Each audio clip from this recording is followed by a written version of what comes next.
1장부터 6장까지는 성벽 재건에 관한 이야기였죠. 그리고 7장은 귀환한 백성들의 명단과 숫자들 이렇게 나와 있습니다. 이거는 에스라서 4장과 내용이 같은 게 바로 이 느헤미야 7장이죠. 그거는 우리가 전에 한번 살펴봤고요. 그 끝에 백성들은 7장 73절 한번 보겠습니다. 이와 같이 제사장들과 레위 사람들과 문지기들과 노래하는 자들과 백성 몇 명과 느드님 사람들과 온 이스라엘 자손이 다 자기들의 성읍에 거주하였느니라. 성벽을 다 완성하고 난 뒤에 각각 자기의 성읍으로 돌아가서 거주하는 그런 상황으로 지금 되었습니다. 그리고 오늘 펼쳐지는 8장부터 13장까지는 성벽 완성 이후에 일어나는 신앙 부흥 운동입니다. 신앙 부흥 운동에 대한 기록인데 8장에서 10장, 8, 9, 10장은 언약을 갱신하는 이야기고, 그 다음에 11, 12, 13장은 그것을 삶 속에서 어떻게 실천하는지, 말하자면 언약의 순종에 대한 그런 내용입니다. 그래서 느헤미야는 이제 가시적인 성벽을 회복하는 것, 성벽을 중건하는 그것이 끝나고 이제 겉으로 드러나는 눈으로 보이는 그런 회복이 아니라 눈에 보이지 않는 내면적인 회복, 신앙 부흥 운동을 해나가는 것입니다. 그런 점에서 이제 율법 낭독과 순종의 기사가 언급되는 이 본장은 이스라엘의 신앙 회복에 아주 본질적인 면을 강조하고 있다, 이렇게 볼 수 있겠습니다.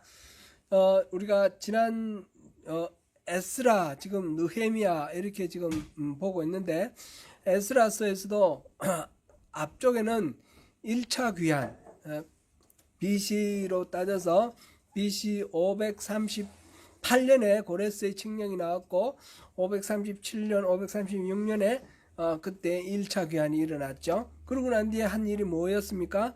성전을 회복하는 일이었습니다. 무너진 성전을 다시 세우는 일이었습니다.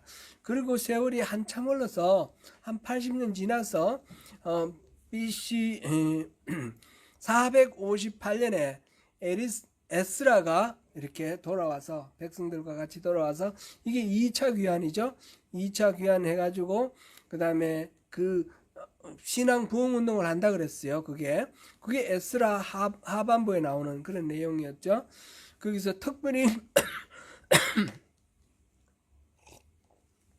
우리에게 기억나는 거는 그 이방인들하고 이제 통혼을 해서 막 어울려서 살았는데, 그 어울려서 사는 사람들 사이에 이제 이 율법을 듣고 그 다음에 이 통혼한 사람들이 이혼을 하는 거죠. 그죠? 이방인과의 결혼을 깨고, 말하자면 이스라엘의 순수함을 회복하기 위해서 그렇게 하는 그런 장면을 봤었는데, 그것을 현대적인 의미에서 이렇게 생각하지는 마시라고 제가 말씀을 드렸습니다.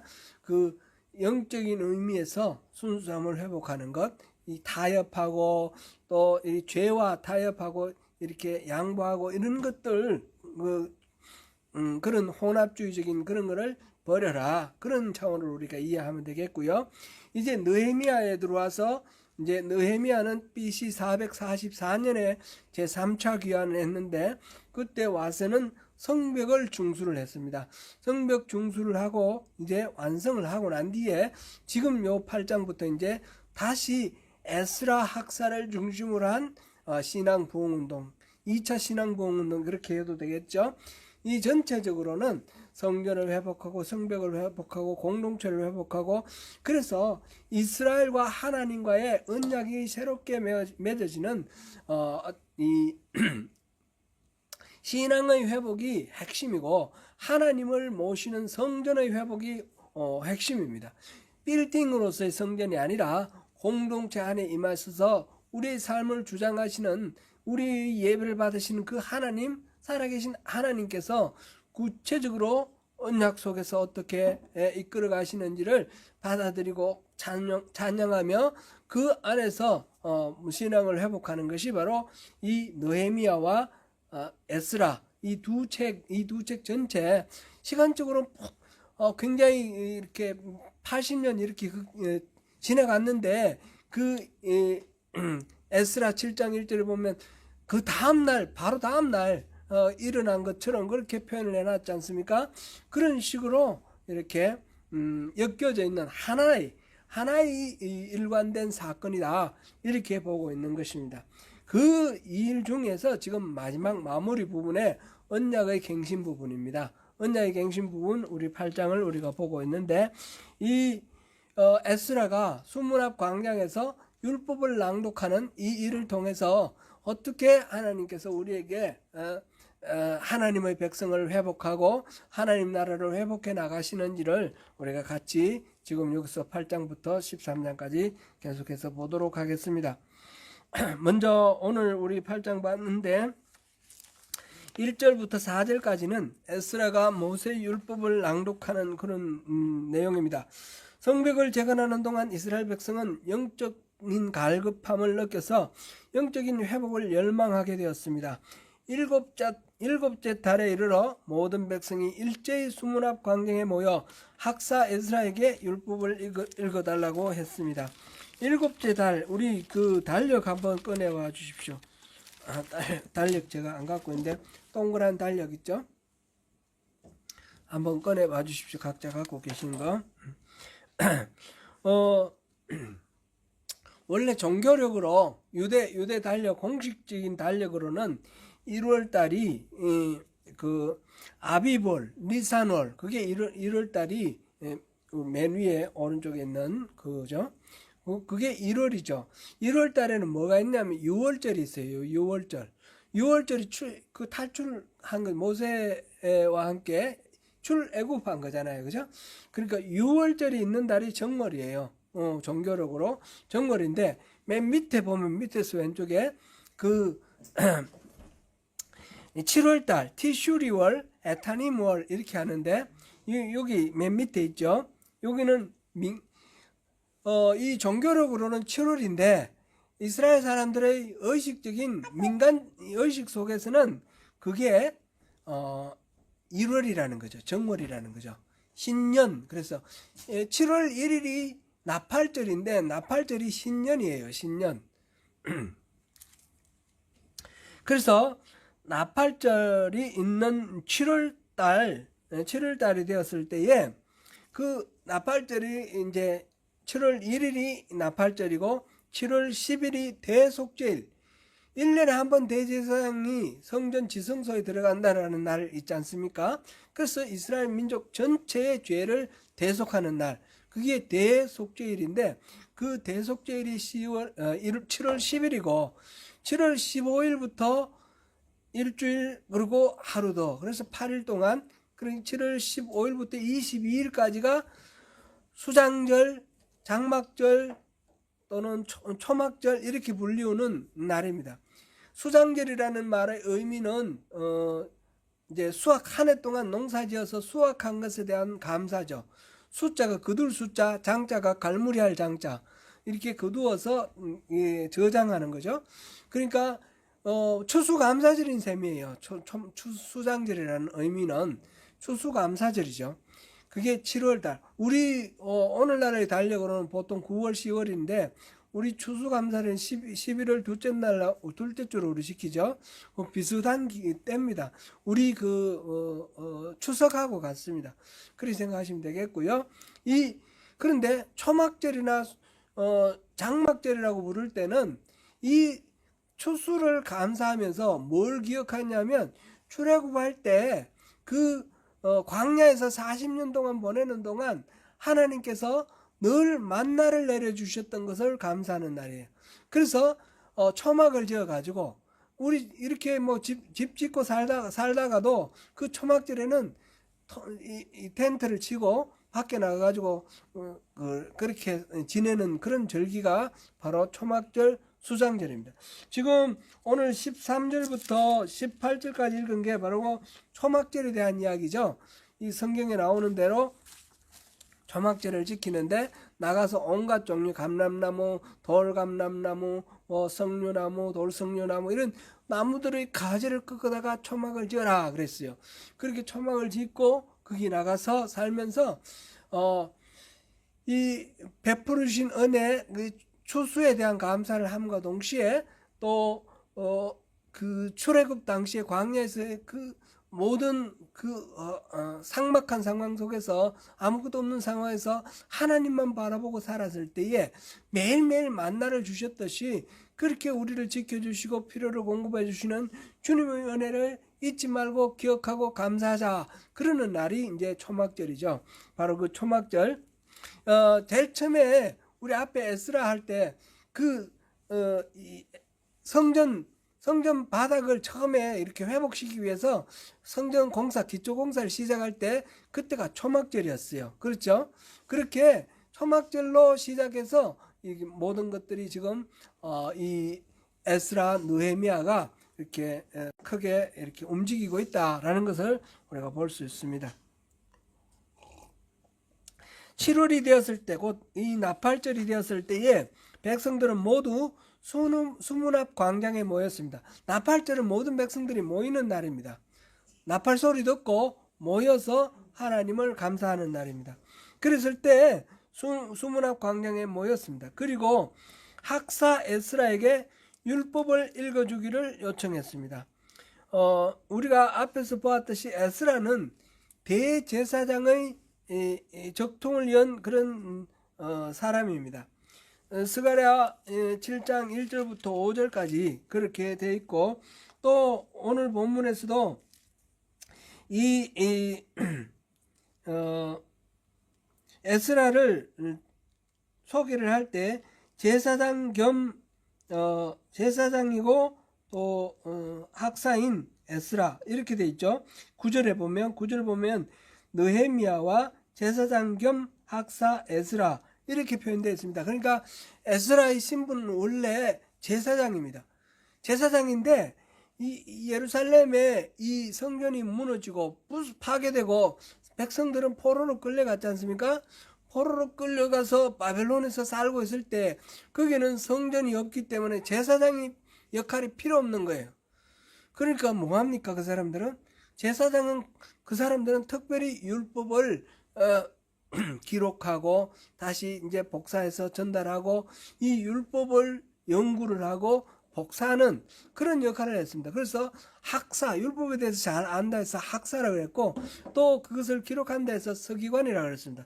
지금 오늘 본문 보면 학사라는 말 옆에 이 주석이 붙었고 밑에 서기관이라고 되어 있죠. 그러니까 학사와 서기관은 같은 얘기고 제사장은 신분을 가졌지만 학사, 서기관으로서의 역할을 했던 것이고 그 중에 한 사람이 이 제사장의 가문 중에 한 사람이 그 스룹바벨과 함께 돌아온 예수아는 돌아와서 회복된 성전에서 제사장 역할을 했고 예수아의 손자가 지금 엘리야십이 현재의 제사장입니다. 이 에스라는 같이 아론 자손이지만 제사장의 역할을 하지 않고 지금은 성전에서 하는 그 제사장들은 따로 갔고 이 에스라는 학사로 서기관으로 역할을 하는데 2차 귀환했을 때 이 에스라가 또 율법을 통해서 그들에게 신앙 회복을 했었고 지금 아마 에스라는 그러고 난 뒤에 다시 바벨론으로 돌아간 것 같아요. 바벨론으로 돌아가서 지금 한 14년 됐나요? 이렇게 됐는데 처음에 그 일을 하고 돌아갔다가 지금 느헤미야가 성벽 회복할 당시에 다시 에스라를 부른 것 같아요. 그래 에스라가 그 전에 했던 신앙 회복의 그 역할을 다시 하도록 그렇게 에스라를 초청한 것으로 추정이 되고 그거는 뭐 정확하게 기록은 없습니다. 그러나 충분히 그렇게 이해할 수 있습니다. 그렇게 에스라가 와서 보니까 또 그 전에 14년 전에 했던 신앙 부흥 운동이 있었음에도 불구하고 다시 흐지부지 돼 있으니까 다시 이거를 어떻게 회복할 건가, 무슨 행동 하나 잘했냐 잘못했냐 이걸 따지기 이전에 근본적인 거를 율법을 선포를 하는 겁니다. 율법을 읽는 것을 통해서 아마 레위기를 읽었던 것 같아요. 율법을 읽으면서 하나님의 말씀이 이랬는데 이것 아닌 게 뭔가를 보면서 회개하고 고치는 거죠. 우리가 뭐 그런 이야기 있지 않습니까? 위조지표를 감별하는 감별사가 훈련받는 거는 진짜 지폐를 계속해서 연구를 한다는 거죠. 그것과 어긋나는 거는 다 위조지폐니까. 위조지폐를 일일이 다 이렇게 찾아서 이렇게 연구할 수는 없으니까 진짜 지폐만 연구를 하면 나머지 지폐를 다 알 수 있는 거죠. 그래서 지금 율법을 선포를 하는 겁니다. 에스라가 돌아와서 이제 신앙 회복하는 첫 번째 일이 바로 새해를 맞아 온 백성들이 이 수문학 광장에 모여서 이렇게 그들의 갈급한 문제를 호소를 하고 에스라가 그게 응답하는 방식으로 됩니다. 이 이스라엘 사람들은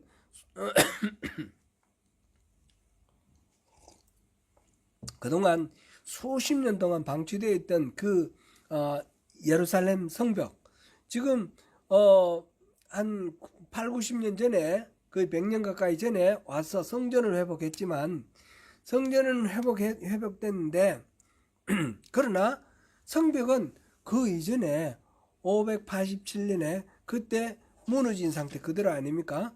그럼 587년부터 지금 444년이니까 얼마 됐습니까? 140년 정도, 150년 가까운 시간이 흘렀어요. 그러니까 완전히 폐허가 되고 무너져 있는 이 성벽을 회복시키는데 처음에는 이거 되겠나 싶었는데 불과 52일 만에 완성했어요. 돌아온 사람들이 이전에 돌아왔던 사람들과 금방 돌아온 사람 이런 거 구분 없이 모든 사람들이 참여를 했고 제사장부터 또는 그 물 깃는 그 하인들까지 그리고 장사치까지 기술자들까지 금은 세공하는 기술자들까지 전부 모든 사람들이 모여가지고 이 구역을 나누어가지고 한꺼번에 일을 해가지고 이 적들이 공격하는 것 때문에 파수꾼도 절반은 반 세워놓고 일하는 사람은 또 무기를 지닌 채 일을 했지만 52일 만에 이게 완성이 됐단 말이에요. 이게 얼마나 놀라운 일입니까? 대단히 스스로 생각을 해도 놀라운 일입니다. 우리가 이걸 다 해냈다니 그렇게 놀라고 감격해합니다. 그러면서 하나님이 우리를 지켜주셨구나. 하나님이 이렇게 인도해 주셨구나. 그게 너무너무 진짜 전율이 날 정도로 감사하는 상황입니다. 그래서 그런 상황에서 하나님 앞에 서서 보니까 자기들은 너무너무 모르는 거예요. 지금 하나님이 어떤 분인지도 잘 모르고 그래서 이 에스라 학사 서기관 이 성경에 정통하신 이 에스라에게 성경 말씀 좀 읽어달라고. 우리가 조상들로부터 늘 듣는 말에는 하나님 말씀이 다 기록되어 있다고 그러고 우리 많이 들었는데 파편적으로 이렇게 저런 걸 얘기는 들었지만 제대로 좀 한번 배우고 싶다고 그렇게 에스라에게 요청을 하는 겁니다. 에스라가 내가 설교를 할 테니까 들으라 이렇게 말하는 게 아니고 백성들이 모여서 에스라에게 하나님의 율법을 가져오십시오라고 요청을 한 겁니다. 그렇게 요청하니까 에스라가 그 율법을 갖고 와서 이스라엘 사람들에게 이제 읽어주는 것입니다. 이 율법을 들으면서 이제 그동안에 몰라서 지었던 죄, 알면서도 또 지었던 죄 이런 걸 생각하면서 성공하고 실패했던 모든 것들을 돌아보면서 지금 하나님의 율법에 대해서 감사하고 이렇게 반응을 하는 것입니다. 5절부터 8절까지가 그 반응의 내용입니다. 지금 4절까지는 그렇게 에스라에게 읽어달라 했던 것이고 5절부터 8절에는 에스라가 모든 백성 위에 서서 읽었다 이랬는데 백성 위에라는 것은 이렇게 나무로 만든 단을 만들어서 그 위에 서서 지금 수많은 군중들이 있으니까 안 보이니까 높은 자리로 만들어 가지고 나무로 짜서 그 위에서 지금 읽어주는 거예요. 읽어주는 그게 이제 5절이고 그 다음에 에스라가 읽어주기 전에 이제 책을 펴니까 백성들이 다 일어났다 이래 됐습니다. 다 일어났다. 왜 일어났습니까? 이 하나님 말씀에 대한 경외함을 표현하고 하나님 말씀 선포되면 내가 그 말씀 따르겠습니다라는 그런 순종의 의지를 표현하는 것이 일어나는 것으로 그렇게 표현이 됐습니다. 오늘날도 우리 예배하는데 교회에서 예배할 때 성경 봉독 시간에 일어나는 교회들이 많이 있습니다. 혹시 그런데 경험해 보셨어요? 다양한 교회들이 있으니까 그렇게 성경을 말씀을 봉독하겠습니다. 봉독이라는 말은 이렇게 받들어서 읽는다는 뜻이에요. 제가 이제 말씀드릴 때 때로는 봉독, 때로는 그냥 읽겠습니다 그러는데 굳이 봉독이라는 말만 쓰는 데가 있어요. 좀 이렇게 컨서버티브한테 그런데 보수적인 교단에서는 성경 봉독할 때는 반드시 일어 서고 성경은 반드시 봉독이라고 그러고 그럽니다.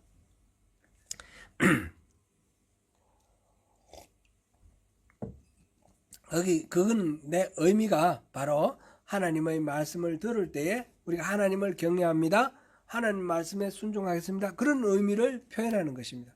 그러면 우리는 성경 봉독할 때 안 일어 서잖아요. 그러면 하나님 말씀 경외하지 않고 하나님 말씀 순종하지 않겠다는 의지인가요? 그런 거는 아닙니다. 우리가 다만 잊어버리면 안 되니까 이걸 우리가 한번 짚어보면 좋겠어요. 에스라가 말씀을 읽기 위해서 펼쳤을 때 모두 다 일어섰다. 이제 그 의미는 하나님 말씀을 순종하겠다라는 것, 하나님 말씀을 경외한다는 그런 의미인데 우리는 앉아 있지만 실제로는 그런 마음으로 앉아 있다는 거죠. 사실은 우리는 성경에 기록되어 있는 이 말씀만 하나님의 말씀이 아니라 그 말씀을 읽고 해석하고 전달하는 이 목사의 설교도 하나님의 말씀이라는 믿음으로 합니다. 목사가 전한다고 해서 다 하나님의 말씀이라고 볼 수 없는 경우도 많지만 근본적으로 우리 마음에 믿음으로 목사도 그런 믿음으로 설교를 준비하고 성도들도 그런 믿음의 마음으로 설교를 듣는 겁니다. 설교는 그냥 강연이 아닙니다. 자기의 주관이나 가치관을 내세우는 것이 아니라 하나님의 말씀을 듣고 해석하는 것이죠. 그래서 하나님 말씀을 전해드리는 것이 의아하고 그런 마음으로 우리가 하나님 말씀을 듣습니다. 그렇게 보면 우리가 예배할 때 사도신경 하나 우리가 일어서서 그렇게 하는데 그것으로 전체 다 일어서 있는 것으로 가름하는 겁니다. 상징적으로 그렇게 하는 것이고 그것만 하나님을 경외하는 거고 나머지 아니다 이렇게 생각하면 안 되겠죠. 찬양할 때도 우리가 찬양하는 것 자체가 하나님께 찬양을 올려드리는 겁니다. 우리가 어디 나가서 우리끼리 소풍 가서 찬송하고 이런 거는 우리끼리 서로 격려하고 위로할 수도 있지만 예배할 때 우리가 찬양하는 것은 하나님을 높여드리는 것이고 또 때로는 하나님이 우리에 대해서 주시는 위로의 말씀으로 함께 찬양할 수도 있습니다. 설교 말씀도 그렇고 그러니까 예배 전체가 하나님의 존전에 서서 하나님 앞에서 우리가 하나님과 대화 나누고 하나님을 높여드리고 하나님 말씀 듣고 그런 거죠. 이 요한계시록 3장 4장에 보면 4장 5장에 보면 하늘에서 이루어지는 예배의 모습이 거기에 묘사되어 있습니다. 그 천사들도 막 노래하고 장로들은 하나님을 막 찬양하다가 머리에 있는 면류관을 벗어서 막 던지고 또 엎드려 부복하고 이제 우리가 천국에 가면 계속해서 그렇게 예배를 할 텐데 그게 막 힘든 어떤 노동으로 생각하면 어떻게 되나요? 너무 괴로울 것 같아요. 그러나 그게 아니죠. 너무너무 기쁜 거예요. 하나님 앞에서 있는 것 자체가 황홀하고 기쁘고 하나님의 에너지가 우리한테 충만해져 가지고 기쁨을 어쩔 줄 몰라서 막 기뻐하고 막 손들고 그리고 그 감사함으로 엎드려 부복하고 그렇게 하는 거죠. 우리가 예배할 때 그 마음으로 예배하는 거예요.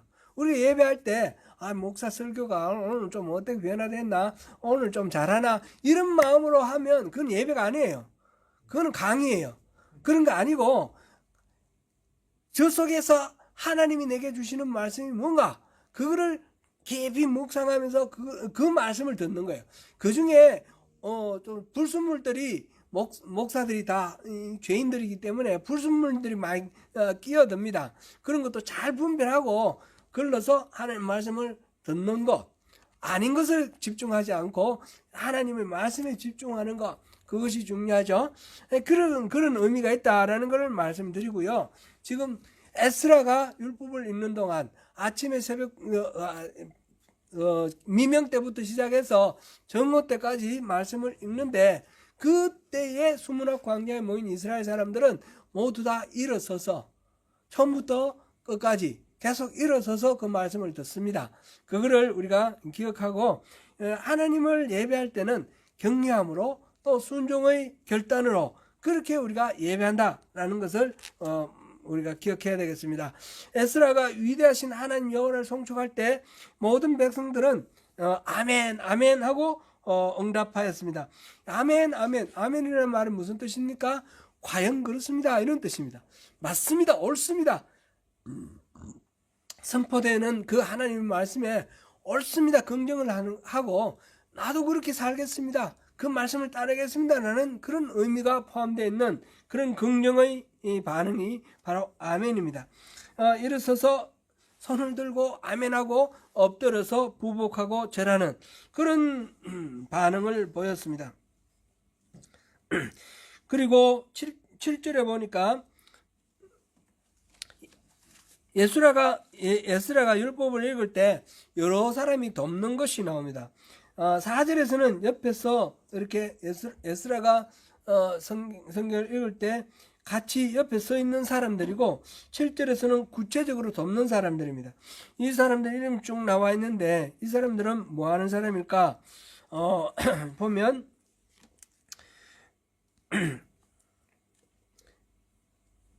그들에게 율법을 깨닫게 하였다. 7절 끝에 그렇게 나와 있죠. 에스라가 하나님의 말씀을 읽을 때에 이 사람들이, 여기 나열되어 있는 사람들이 그 백성들 옆에 서서 그 하나님의 말씀을 깨닫게 하였다. 요즘 같으면 뭐 이렇게 뭐 이 방송 마이크 이런 것도 많이 돼 있으니까 수문학 광장에 뭐 10,000명 20,000명 모여도 이 방송을 하면 다 되겠지만, 옛날에는 이게 안 되잖아요. 육성으로 가는 게 어느 한계가 있지 않습니까? 그런 것도 있고 들리지 않는 것도 있고, 또 에스라가 읽고 있는 이 성경은 히브리어입니다. 히브리어인데 이스라엘 사람들은 포로로 끌려가가지고 바벨론에서 살면서 히브리 말을 다 잊어버렸습니다. 그래서 그들이 쓰는 언어가 아람어입니다. 이 페르시아나 또는 바벨론이나 이 아수르나 이들이 공통적으로 쓰던 말이 아람어입니다. 아람어가 말하자면 일상적으로 쓰는 말.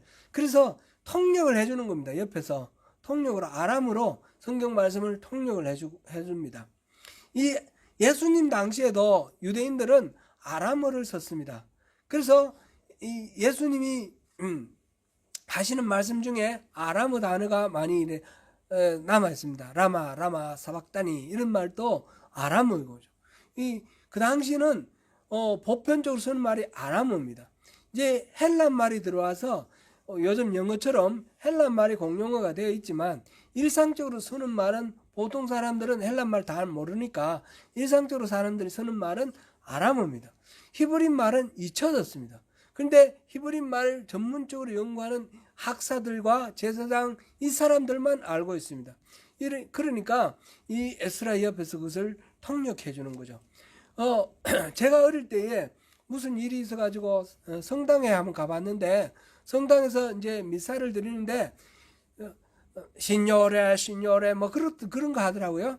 그러니까 무슨 말인지 하나도 못 알아듣는 말이에요. 그게 전부 라틴어로 예배하는 거예요. 우리나라도 그랬어요. 1970년대까지 라틴어로 예배했어요. 천주교에서는 신요레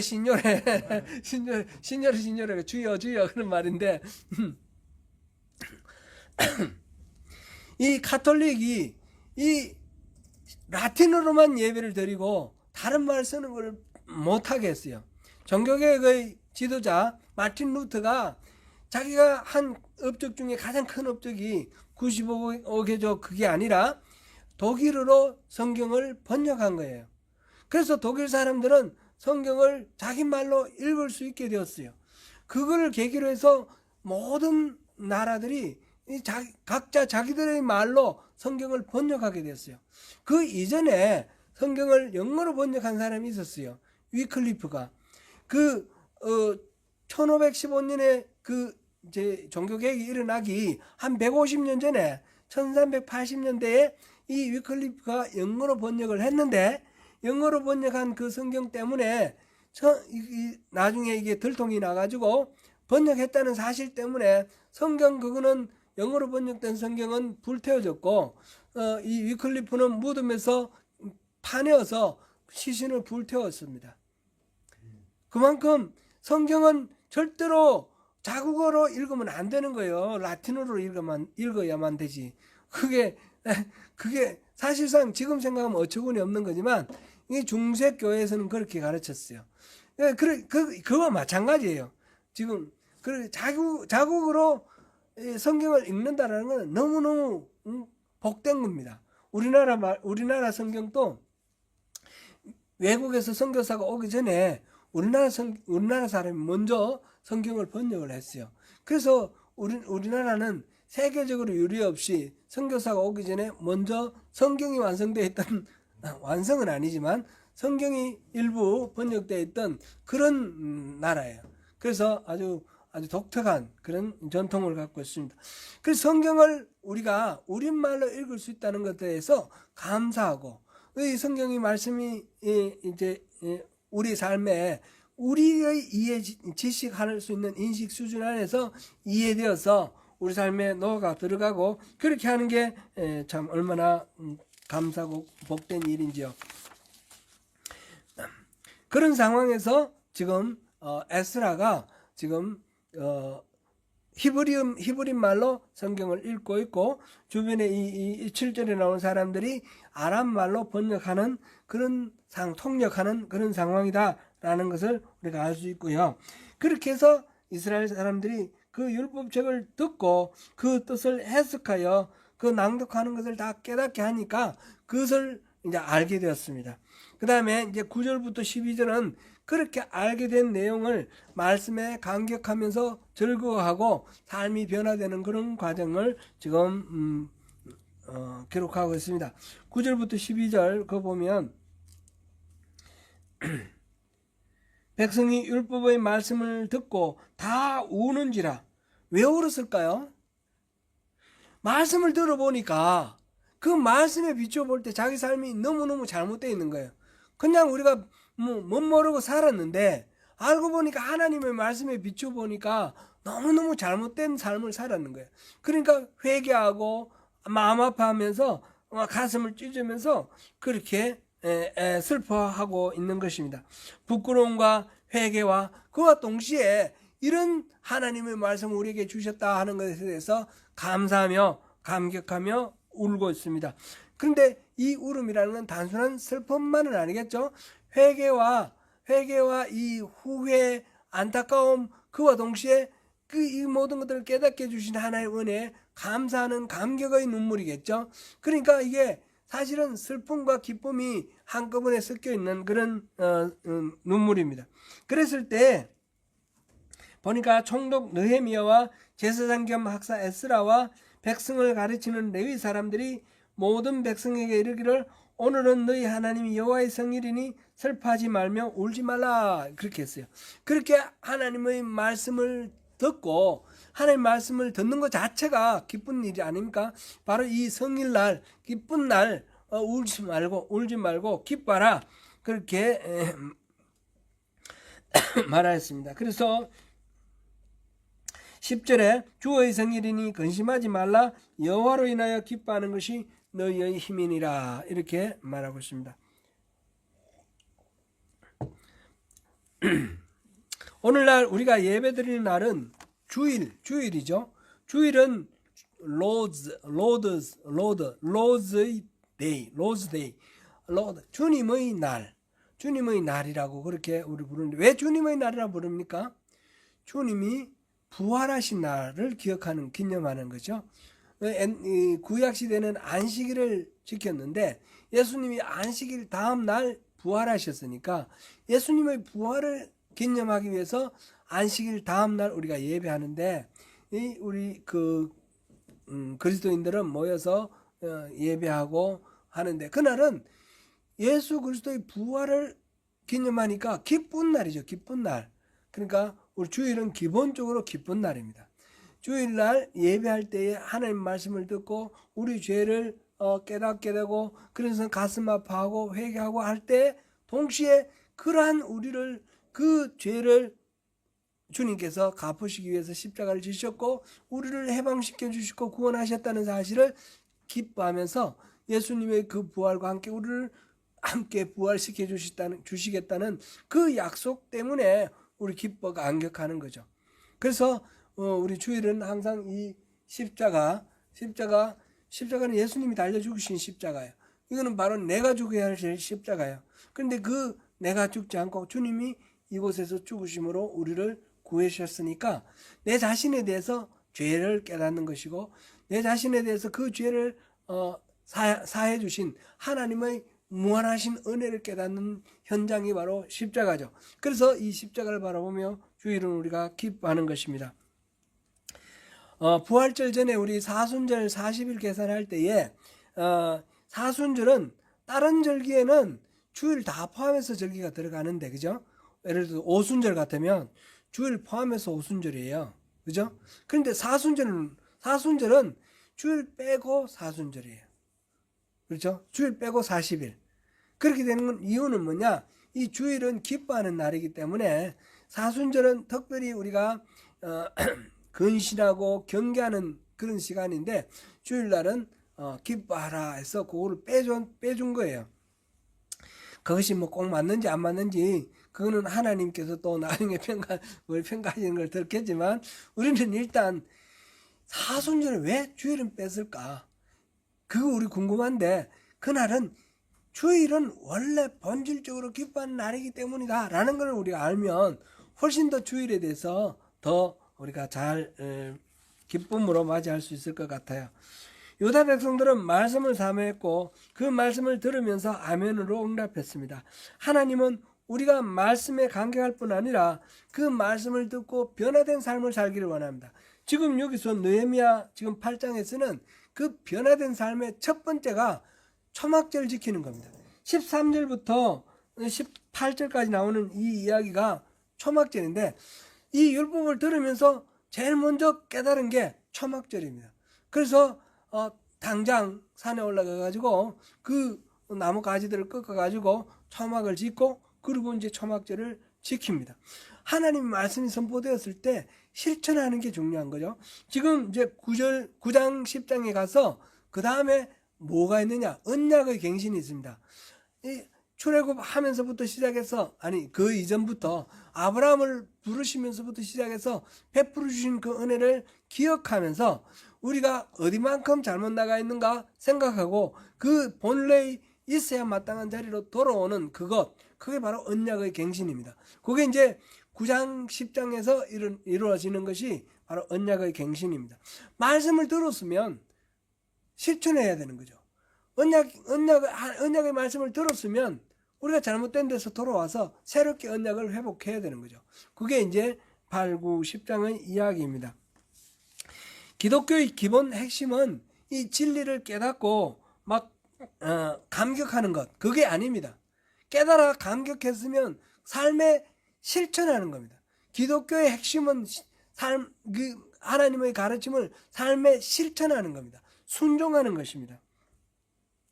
이 하나님의 말씀은 살아있고 운동력이 있어 그리고 예리하고 찔러 쪼개기까지 다 한다고 그랬지 않습니까? 그래서 현실에서 구체적으로 삶 속에서 이렇게 적용해서 잘못된 것은 고치고 바른 길을 찾아가는 것, 그것이 바로 이 말씀의 능력이고 말씀을 듣는 우리의 자세이고 태도인 것입니다. 유다 백성은 처음에는 슬픈 기색으로 울었지만 그 말씀 그 자체가 바로 우리를 새롭게 하는 것이라는 것을 깨달아 알고 기뻐하면서 감사했습니다. 기뻐하며 감사하는 방식으로 제일 먼저 표현하는 것이 서로 음식을 나누는 겁니다. 음식을 나누는 거, 이거는 준비하지 못한 사람도 있고 가난한 사람도 있고 소외된 사람도 있습니다. 많이 준비할 수 있는 사람은 많이 준비하고 그렇게 해서 함께 더불어서 먹고 마시고 사랑을 나누는 것입니다. 기본적으로 처음부터 이렇게 하나님의 말씀에 감격했으면 사랑을 표현하고 사랑을 나누는 그것으로 잔치하는 모습으로 이 천국 잔치를 이렇게 여기서 이미 우리가 누리고 있다라는 그런 표현으로 여기서 잔치를 실천하는 것입니다. 유다 백성은 하나님 앞에서 함께 기뻐하고 즐거워하면서 이웃과 화목하는 그런 모습으로 말씀에 반응했습니다. 사랑하는 성도 여러분, 하나님이 원하시는 것이 무엇인지 깨달아야 됩니다. 그것이 어디에서 나옵니까? 하나님의 말씀을 볼 때에 그것을 압니다. 말씀을 사모하고 그 말씀에 아멘으로 응답하면서 그것이 말씀이 우리에게 주어질 때 삶으로 실천하는 가운데 우리의 인격이 변하고 우리 성품이 변하고 그래서 예수를 닮아가는 것, 그래서 천국의 백성으로 살아가는 것, 그것이 신앙입니다. 말씀에서 길을 찾고 말씀에서 하나님을 만나시는 가운데 하나님 뜻을 이 땅에서 실천하시고 하나님의 마음을 기쁘게 해드리면서 하나님의 그 기쁨과 평강의 날에 함께 안식하는 하나님의 백성으로 승리하시는 저와 여러분이 되시기를 축원합니다.